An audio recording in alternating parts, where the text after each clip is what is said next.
Yes, guys, what's good? You're tuned into Mango Masala, Pi Radio's South Asian show. My name's Gerns, and I'm joined here by Gloryuss. How are you doing?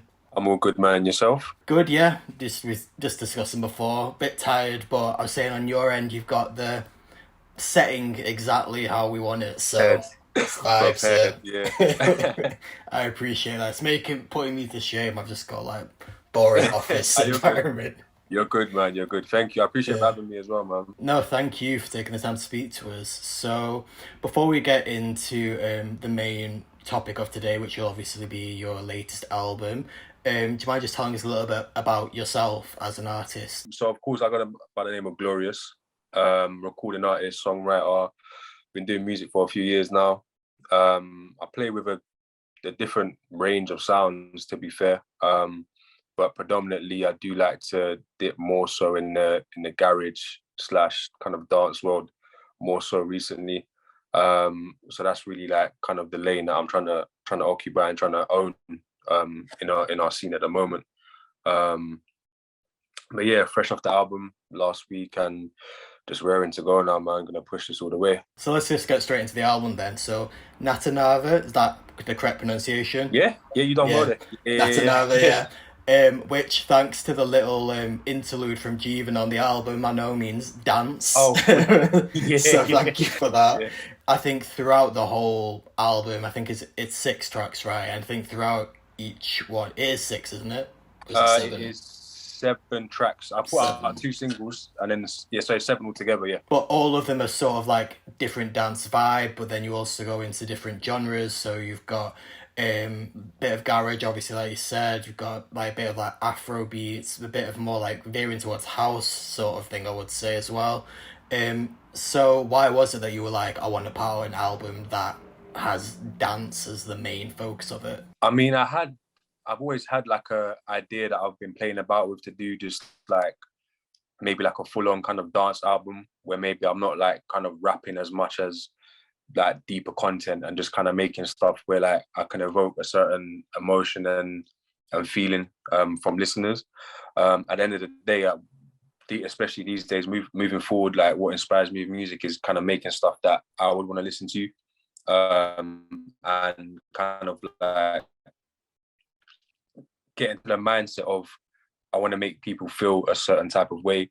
I want people to like live with certain sounds. I want people to enjoy it. I want people to listen to it and make them want to like feel happy emotions, want to dance, want to get up and just bring that bit of light into people's lives and everyday routines really. In regards to the genres, I played about with most of them. Afro beats, of course, garage for sure, and house. However, this time around, drum and bass was actually a new genre that I've kind of tapped into. I feel like it's important with every project and as the years go on, just to like tap into like different elements of different genres to try like just elevate and increase like kind of the range and the palette. I don't know if palette's the correct pronunciation, but it is now. So yeah, just to really just keep it elevating and growth. It's all about growth, man. But yeah, that was the inspiration behind it and playing about with them different sounds and stuff. Yeah. For sure, yeah, and I think definitely it's interesting because obviously each one of those tracks, like you say, makes you want to get up and dance. But then I was thinking as well about how if you actually look at the lyrics of the songs, so I mean some of them, I mean you've literally got a track called Broken Heart Emoji. Like Yeah. not all of it is necessarily positive, but at the same time it's like a bit of a like groove, a bit of a vibe as well. So what was it that made you think, okay, I'm gonna stick to the dance theme, but then also get a bit deep in the lyrics as well? Like, how did you manage to do that? First of all, I mean, I'm glad you asked that question. That's a really good question because it kind of allows me to explain a bit more the album on the other side of the forefront, not just the sonically and music side of it. So with my albums and with my music in general, I like to kind of give I'm trying to think of the best word, give like a reflection and maybe like paint a picture of where I'm at personally, whether it's like in a mental space or wherever I'm at in general, just giving a bit of an insight into like personal life and personal feelings. So with the album Natanavā, I kind of painted like I would say a picture through these sounds, but the main kind of narrative throughout it, taking away like the sonics, was kind of at the start of the album, the lyrics and content, like you said, Broken Heart Emoji, that was track 3. So earlier on in the album was a bit more harsh in regards to the stuff that I was saying, in regards to like being kind of a bit destructive in maybe my way of thinking in regards to, say, like, I don't know, companionships, having that sense of trust, coming towards, as the album progresses, like from track 4, Spellbinding, onwards, that was kind of the turning point where we're still getting these same sounds, like this Afro, garage, whatever it is, this fusion of different music, dance music, but the song titles and the verses and the lyrics are getting a bit more lighthearted in regards to the perfect example. Broken Heart Emoji was track 3. That was a garage song. The outro, or the last song, Blinded, but the main premise of that is being blinded by love. So it's like a big kind of contrast. So it's like by the time the album comes to the last track, Blinded, a resolution is kind of found. So that's why, in that sense of, it's me reflecting where I'm at personally, due to just like life events, like personal situations and conflicts that's happened in the past 12 months. And I like to reflect that into the music. So say, I don't know, next summer when I drop an album, whatever's happening in my life from now until when I finish recording that album, whether it's, I don't know, April or May, for example, then you're going to hear that in the music. Of course, if it's over like dance music, then you're not going to hear like 64 bars of like intricate storytelling, which I can do on separate stuff, separate songs and separate projects. But when it's dance stuff, you got to keep it quite subtle and surface level as well at the same time. So I wanted to make sure that there was like a message and kind of like a little story narrative behind it as well. And I'm glad that you picked up on it as well, man. Yeah, and I think it takes a certain level of skill to actually be able to do that. Like, say, you've got to keep it light, you've got to keep it surface level. So to do that, but then also be able to get across the fact that, yes, this is dance music, it makes you want to get up and dance, but then also, if you look into the lyrics a bit deeper, it is telling an emotional story, sort of thing. And to be able to do that is a talent in itself. So yeah, props to you for that. Most definitely. Obviously, Natanavā, which I think I saw in one of your Instagram posts, is a Sinhalese word. So is that, do you mind me asking what your heritage is? Yeah, no, of course. So I'm half Sri Lankan, half Greek Cypriot. Okay. So on my dad's side, I'm actually quarter Tamil, quarter Sinhalese, which is obviously the different natives in Sri Lanka.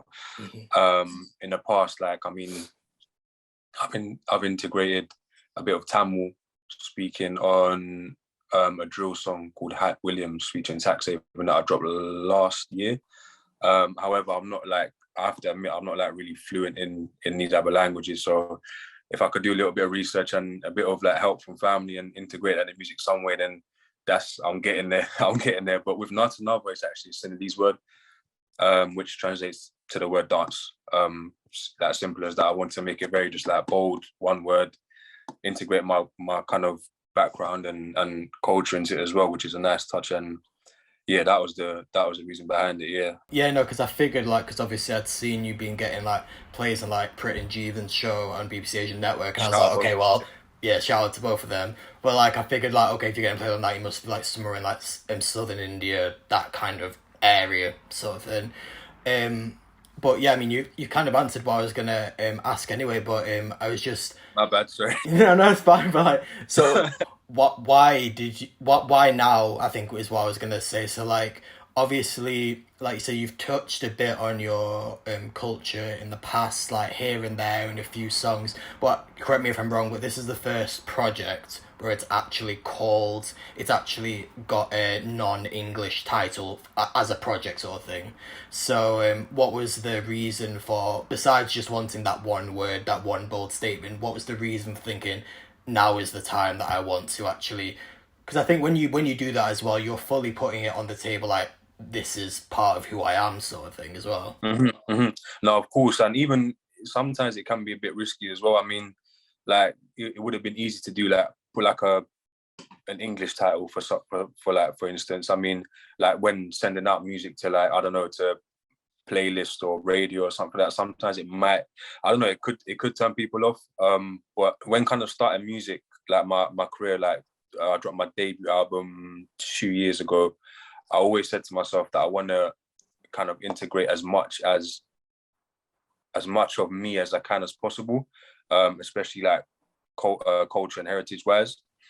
Sometimes it gets a bit, I could overthink certain things because I want to like include so much stuff, but it's like, okay, I need to like kind of do it in like a more of a calculated and focused way. Like I can't, if I've just started making music and I'm a London artist, I can't like put like, I don't know, like Greek music all over my album or Senegalese music or Tamil music all over my album, because it's gonna like confuse people and confuse the brand. So I feel like now is a good time because I've kind of established myself a bit more. I'm kind of finding my sound more in regards to the dance, especially at the garage, like I said. And the Gloryuss brand is a bit more solidified than it was maybe like 2 years ago, for example. I'm getting recognition from you guys, from other radio stations, from other companies and live shows as well. So it's like, okay, cool. Now Gloryuss is kind of arrived.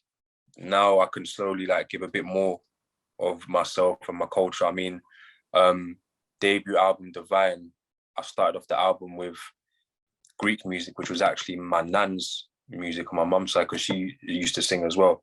So that was like a little bit of it there. And then as I've come along, it's just slowly like little things that I like to do just to kind of like increase that like exposure on the culture that I'm from and my background. But now, like I said, now that I've arrived and people kind of know like the brand and stuff like that, I could kind of just slowly like integrate it more into and just give people a piece of me as well.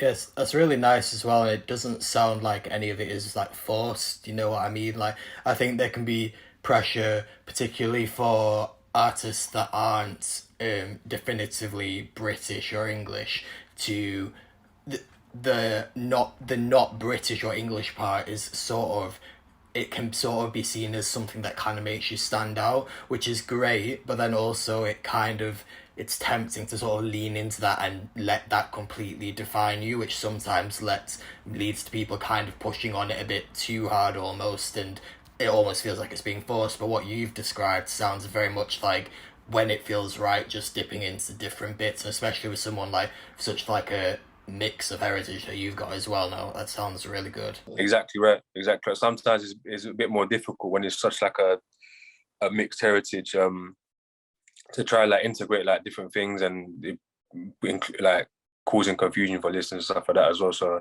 definitely agree with what you're saying. Just like slowly kind of like do it in a way that's not forced and that it's just natural and organic, really. Yeah. Obviously, Natanavā is your focus right now. It's your album which was released, when this comes out, it will have been last week. But besides Natanavā, what have you got planned for the rest of 2022 and beyond? I'm going to probably slow it down a little bit music-wise in regards to the release of music. Previous years, I've dropped like 2 projects per year. 2020, I dropped Divine and then followed up with Energy. 2021, I dropped a project, Here's a Playlist for You, and I dropped the Garage album, The Essence, 2 months later. This year, I started off with a joint R&B project with Lex Stokes from United States. Like, shout out to Lex. And I dropped like my first kind of solo project of the year, obviously last week with Natanavā.